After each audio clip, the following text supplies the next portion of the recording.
If you are in the market for a three-row SUV, you absolutely need to avoid the following SUVs like the plague. Yes, we're shining a spotlight on those regrettable vehicles that make you scratch your head and wonder, what were they thinking when they built this? So, whether you're in the market for a family-friendly ride or just love a good dose of automotive disaster, this list is for you. Get ready to explore the depths of automotive disappointment and discover which SUVs should be banished from your shopping list. Welcome to the wild world of the worst three-row SUVs you must avoid. Let's get started, shall we? Toyota Forerunner. You know, it's interesting how the 2023 Toyota Forerunner tries to stand out from the crowd of mid-size crossovers and SUVs that flood our streets and suburban driveways. It proudly proclaims itself as more of an old-school truck than a modern car. Well, guess what? That's not necessarily a good thing. While other body-on-frame rivals like the Ford Bronco and Jeep Wrangler have stepped up their game with advanced powertrains, the Forerunner seems content with its outdated 270 horsepower V6 and automatic transmissions. Sure, it may be reliable, but it's also an absolute fuel guzzler. In a time when fuel efficiency is becoming increasingly important, the Forerunner falls behind. And let's not forget about the interior. Yes, it offers ample passenger and cargo space, but boy, does it lack any sense of style or quality. The cabin materials are downright drab and uninspiring. It's as if Toyota couldn't be bothered to update the interior to match the times. But perhaps the most disappointing aspect of the Forerunner is how it drives. On regular roads, it handles like a clunky old truck with loose handling and an uncivilized ride. It's a stark reminder that this so-called SUV is really just a truck in disguise. Sure, the Forerunner may have off-road capabilities that some of its classmates can only dream of. But let's be real here.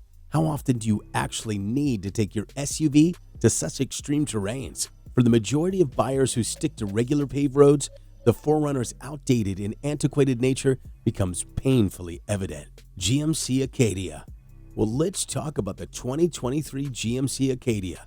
It's supposed to be great for ferrying families around during their various escapades, but don't expect it to turn any heads along the way. Sure, if you're looking for a mid-size SUV with a rugged appearance and a flexible interior, it might fit the bill.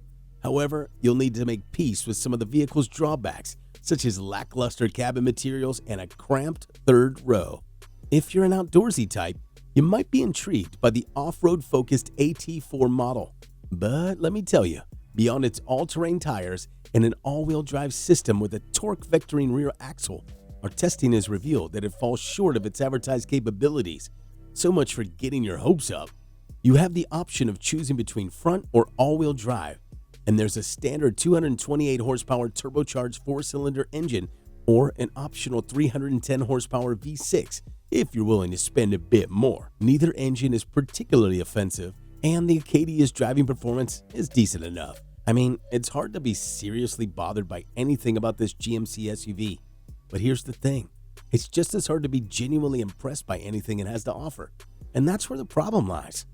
Chevrolet Traverse. While the Traverse may be touted as an adequate three-row family SUV, a few aspects leave something to be desired. Sure, it offers plenty of seating room and cargo space, and its styling is easy on the eyes. Despite its size, it even manages to give off a sense of athleticism. But let's dig deeper, shall we? Under the hood, you'll find GM's peppy 3.6-liter V6 engine, paired with a smooth shifting 9-speed automatic transmission. It's a decent combination, no doubt. However, when it comes to the interior, things start to unravel. The base LS model may have pricing and materials that are passable, but as you move up in the trim levels, the lack of premium quality furnishings becomes painfully apparent. And here's where the Traverse falls short in comparison to its rivals. Other SUVs in its class offer a much richer experience thanks to superior cabin materials and overall interior execution. Take the Kia Telluride, for instance, a 10 best winning vehicle that exemplifies this. Its cabin is a prime example of how attention to detail and high quality finishes can elevate the overall experience. So, while the Chevrolet Traverse may have its merits, it's important to recognize that it lags behind its competitors in terms of interior luxury and refinement. In a market where rivals offer a more premium experience, it's hard to overlook the Traverse's shortcomings. Subaru Ascent. Let's talk about this so-called impressive three-row Ascent SUV. It boasts of an all-wheel drive and claims to accommodate up to 8 passengers. It's also powered by a torquey, turbocharged 260 horsepower flat engine paired with a continuously variable automatic transmission, CVT. But wait, don't get too excited just yet. Sure, the Ascent can squeeze in 8 people, but guess what? It cannot fit more than 5 carry-on bags beyond the third row. Oh, and let's not forget that the Subaru offers less interior cubby storage than its competitors. And don't even get us started on its performance. The passing acceleration is just so lackluster. Who wants a sluggish SUV? Not me. Oh, and let's not forget the noisy powertrain that accompanies this underwhelming experience. Last but certainly not least is the third row. It's supposedly there for seating, but let's be real. It's not fit for adults. So much for accommodating 8 passengers, huh? Overall, the Ascent seems to have a lot to boast about, but when you dig a little deeper, it falls short in multiple areas. Kia Sorrento. The Sorrento claims to have seating for 7 passengers and also offers the same practicality as the larger V6 powertrain Telluride, but with better fuel economy and various powertrain options. Well, let's tell you a few things they conveniently fail to mention. Sure, it may come with a front-wheel drive and a standard 191 horsepower inline-4 engine paired with an 8-speed automatic transmission. But here's the catch.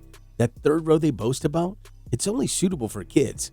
So if you're hoping to comfortably accommodate a full load of adults, think again. Yes, you heard that right. You can expect some annoying tugging and pulling of the steering wheel as you navigate the roads. Not exactly the smooth and enjoyable driving experience they promised. Oh, and there's more. If you had any grand plans for towing with this supposedly versatile SUV, you might want to reconsider. The Sorrento suffers from limited towing capacity, which means you'll have to leave your bigger toys at home. So while the Sorrento may try to present itself as a practical and efficient choice, it falls short in several crucial areas. Dodge Journey. The 2020 Dodge Journey is one of the cheapest three-row SUVs on the market. But let's be real here. It's not exactly a shining example of modern design and features. In fact, it's quite the opposite. First of all, the design of the Journey is simply outdated. It looks like it's stuck in the past, while other SUVs have moved on to sleek and stylish designs. It's a real eyesore on the road. And don't get me started on the features. They're so outdated that they might as well be from a different era. While other SUVs are equipped with advanced driver assistant technologies, the Journey falls flat on its face. But hey, at least it's cheap, right? Sure, it might save you a few bucks compared to its competitors, but is it really worth it? The Journey's driving dynamics are sloppy and unimpressive. Its powertrain is sluggish, making you feel like you're driving through molasses. It's a far cry from the smooth and responsive performance you'd expect from a modern SUV. Sure, it has a configurable cabin and a user-friendly infotainment system, but is that really enough to make up for all its shortcomings? I guess if you're really pinching pennies and willing to sacrifice quality and performance, then the Journey might appeal to you. But let's be honest, there are plenty of other SUVs out there that offer a much better overall package. So unless you're solely focused on saving money and can overlook the Journey's lackluster performance and outdated design, we'd recommend looking elsewhere for your three-row SUV needs. Audi Q7. So here's the deal with the Q7. It's marketed as a family SUV with a hint of sports sedan spirit. But let me tell you, it's got its fair share of flaws. Sure, it comes with upscale furnishings and a bunch of desirable features, but there are some serious downsides too. It's more like cramming people into a sardine can back there. If you're planning on actually using that third row, be prepared for some serious discomfort. And then there's the price. The upper trims of the Q7 are ridiculously expensive. Sure, you might be getting some fancy features, but is it really worth emptying your bank account for? I don't think so. Oh, and let's not forget about the cargo space. It's a family SUV, right? Well, don't expect to fit all your gear in there. The Q7 falls short when it comes to cargo capacity compared to its larger rivals. So much for being a practical option for family trips or hauling stuff around. Overall, while the Audi Q7 may have its appealing aspects, from the cramped third row seating to the sky-high prices and limited cargo space, there are definitely better options out there if you're looking for a family SUV. There you have it. You want to know about the best three-row SUVs? Check out this video.